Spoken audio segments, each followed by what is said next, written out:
Hello friends, welcome on the YouTube channel psychology world.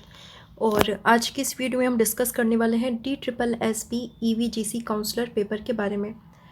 तो ये exam अभी हाल में ही 20 फ़रवरी को ये एग्ज़ाम हुआ है और इसमें क्या क्या क्वेश्चन आ रखे हुए थे, किस किस सेक्शन से क्वेश्चन था और पिछले बार से इस बार का पेपर कैसा था, कितना मतलब डिफरेंट था। तो इन सारी चीज़ों को आज के इस वीडियो में हम कवर करने वाले हैं। तो आइए वीडियो को स्टार्ट करते हैं।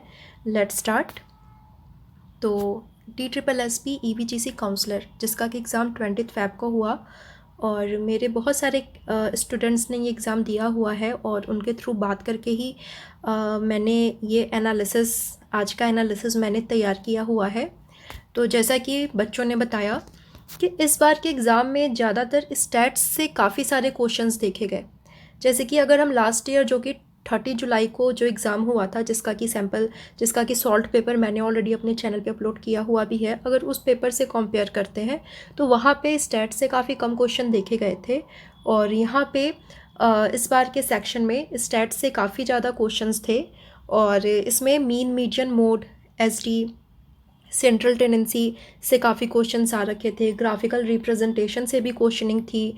इसके बाद में वेरिएबिलिटी से भी क्वेश्चनिंग थी। इसके बाद में रिलायबिलिटी, वैलिडिटी, इससे भी क्वेश्चनिंग यहाँ पे आ रखी हुई थी। कोरिलेशन, फैक्टर एनालिसिस, यहाँ से भी काफ़ी क्वेश्चंस थे। मतलब कि हम कह सकते हैं मोटा मोटी कि रिसर्च और स्टैट्स के पार्ट से काफ़ी अच्छे क्वेश्चंस थे। जो 200 क्वेश्चंस थे, जैसा कि बच्चे बता रहे थे कि उसमें से 200 क्वेश्चंस में से मतलब 30-40 क्वेश्चंस आपके स्टैट्स के रहे थे। तो स्टैट्स काफ़ी अच्छा, काफ़ी इंटरेस्टिंग टॉपिक भी है और वैसे तो बच्चे स्टैट से काफ़ी ज़्यादा भागते हैं, बट जिनको ये एक बार अच्छे से समझ में आ जाता है उनके लिए तो ये बहुत ही बेटर होता है। और इसके साथ ही साथ में यहाँ पे हाइपोथेसिस से भी क्वेश्चनिंग करी हुई थी। सैम्पलिंग के टाइप से क्वेश्चन आ रखा हुआ था और इसके साथ ही पर्सनालिटी से भी काफ़ी सारे क्वेश्चंस थे। काफ़ी अच्छे अच्छे क्वेश्चंस यहाँ पे आ रखे हुए थे। हालांकि अभी क्वेश्चन पेपर तो हमारे पास अवेलेबल नहीं है। जब क्वेश्चन पेपर को रिलीज़ कर दिया जाएगा तो मैं उसको भी अपलोड करने की कोशिश करूँगी सॉल्व आंसर के साथ में। और यहाँ पे लर्निंग से भी क्वेश्चन था और जैसा कि बच्चों ने बताया कि लर्निंग में क्लासिकल कंडीशनिंग से भी क्वेश्चन आ रखा हुआ था। और क्लासिकल कंडीशनिंग क्योंकि मैंने जब बच्चों को मैं क्लासेस प्रोवाइड करा रही थी तो इन एरियाज़ पर मैंने काफ़ी फोकस भी किया हुआ था कि लर्निंग ऐसा चैप्टर है, वहाँ से आपके क्वेश्चंस होते ही होते हैं। लर्निंग में कुछ ऐसे एरियाज़ हो गए जैसे कि क्लासिकल कंडीशनिंग हो गया, रेनफोर्समेंट शेड्यूल हो गया, थ्योरीज़ हो गई, तो वहाँ से आपके क्वेश्चंस होते ही होते हैं। इंटेलिजेंस से भी क्वेश्चन आपका होता ही होता है। इंटेलिजेंस की थ्योरी, पर्सनैलिटी, तो ये सब चीज़ें थी। इसके बाद में बायोलॉजिकल बेसिस से भी DSSB के हर एग्ज़ाम में काफ़ी अच्छे क्वेश्चंस देखे जाते हैं। तो बायोलॉजिकल बेसिस से भी काफ़ी अच्छे अच्छे क्वेश्चंस थे। न्यूरोट्रांसमीटर्स, ब्रेन के पार्ट, और यहाँ पे बायोलॉजिकल बेसिस को भी पूछा गया था। मेमोरी से भी यहाँ पे क्वेश्चंस देखे गए, मेमोरी से भी क्वेश्चनिंग थी। और इसके मेमोरी से भी यहाँ पे 1 से 2 क्वेश्चन पूछे गए थे। और हालांकि सभी बच्चों को क्वेश्चंस उतना याद नहीं होता। अलग अलग बच्चों से डेटा कलेक्ट करके फिर मैं ये एनालिसिस वीडियो मैं अपलोड कर रही हूँ। और यहाँ पे NPC कर्व सैम्पलिंग से भी काफ़ी क्वेश्चंस पूछे गए थे। साथ ही काउंसलिंग थेरेपी से भी क्वेश्चनिंग थी। तो बेसिकली ये काउंसलिंग एज अ काउंसलर के लिए ही ये एग्ज़ाम लिया गया था। तो यहाँ पे काउंसलिंग टेक्निक से तो क्वेश्चंस होंगे ही होंगे। मैस्लो की थ्योरी, रॉजर्स की थ्योरी, और यहाँ पे और भी अलग अलग थेरेपीज से क्वेश्चन दे रखे हुए थे। उनके स्टेजेस भी दे रखे हुए थे। साथ ही साथ में कुछ साइकोलॉजिकल डिज़ॉर्डर्स भी यहाँ पे दे रखे हुए थे। एंड सोशल का भी कुछ पार्ट था। और डिज़ॉर्डर्स में भी जैसा कि डाउन संलक्षण, इससे भी काफ़ी क्वेश्चंस थे। DSM को भी एज अ कंपेयर करके क्वेश्चनिंग की हुई थी। DSM 4TR एंड DSM 5 से क्वेश्चनिंग थी। सोशल से भी क्वेश्चनिंग थे। सोशल से ज़्यादा तो क्वेश्चन नहीं बता रहे थे बच्चे, सोशल से 1-2 क्वेश्चन ही थे। साइकोलॉजिकल डिज़ॉर्डर से भी कुछ ही क्वेश्चंस थे, ज़्यादा क्वेश्चंस नहीं थे। और सोशल से क्वेश्चनिंग मतलब इसके कुछ टर्म से रिलेटेड था। कुछ तो लीडरशिप से क्वेश्चनिंग यहाँ पे करी हुई थी और साथ ही कुछ क्वेश्चनिंग यहाँ पे कुछ टर्म से भी क्वेश्चंस थे, जैसे foot in the door technique, इससे सिचुएशन दे करके क्वेश्चन पूछा गया था। और साथ ही साथ में यहाँ पे यही चीज़ें थी। इंडस्ट्रियल से भी कुछ क्वेश्चन थे। और बेसिकली क्योंकि यहाँ पे आप कहीं भी ज्वाइन करते हो तो एक ऑर्गेनाइजेशन के साथ जुड़ के काम करते हो, तो ऑर्गेनाइजेशन से तो क्वेश्चन आपकी रहेंगे ही रहेंगे। यहाँ हॉर्थन स्टडीज़ से भी क्वेश्चन देखे गए थे और यही चीज़ें थी बेसिकली, यहीं से क्वेश्चनिंग करी हुई थी। तो बेसिकली यही एरियाज़ होते हैं। हालांकि DSSS एग्ज़ाम लेता है तो साइकोलॉजी के सिलेबस को वो शो नहीं करता, उसको आउट नहीं करता है। बच्चों को खुद की अपनी अंडरस्टैंडिंग होनी चाहिए कि साइकोलॉजी अगर वो पढ़ रहे हैं तो साइकोलॉजी का कुछ ऐसा पार्ट है जहाँ से कि कोई भी एग्ज़ाम हो, चाहे आप काउंसलर के लिए प्रिपरेशन करें, PGT के लिए प्रिपरेशन करें, कोई भी एग्ज़ाम हो साइकोलॉजी का, कुछ एरियाज से क्वेश्चन आपके होते ही होते हैं। वहाँ पे थोड़ा सा रेशियो होता है, कहीं से ज़्यादा कहीं से कम क्वेश्चनिंग होगी, बट उस एरियाज से क्वेश्चनिंग आपकी होती ही होती है। तो बेसिकली यही चीज़ है।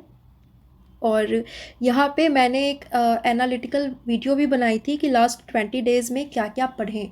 तो वहाँ भी मैंने इन सारे एरियाज़ को कवर किया था अपनी वीडियोज़ में, और मुझे ऐसा लगता है कि उसके बाहर से आई डोंट थिंक कि कुछ भी पूछा गया। जो भी पूछा गया है वो उतने में से ही पूछा गया था। बेसिकली आप किसी भी एग्ज़ाम की तैयारी करें तो वहाँ पे कॉग्निटिव का पार्ट आपको पढ़ना ही होता है।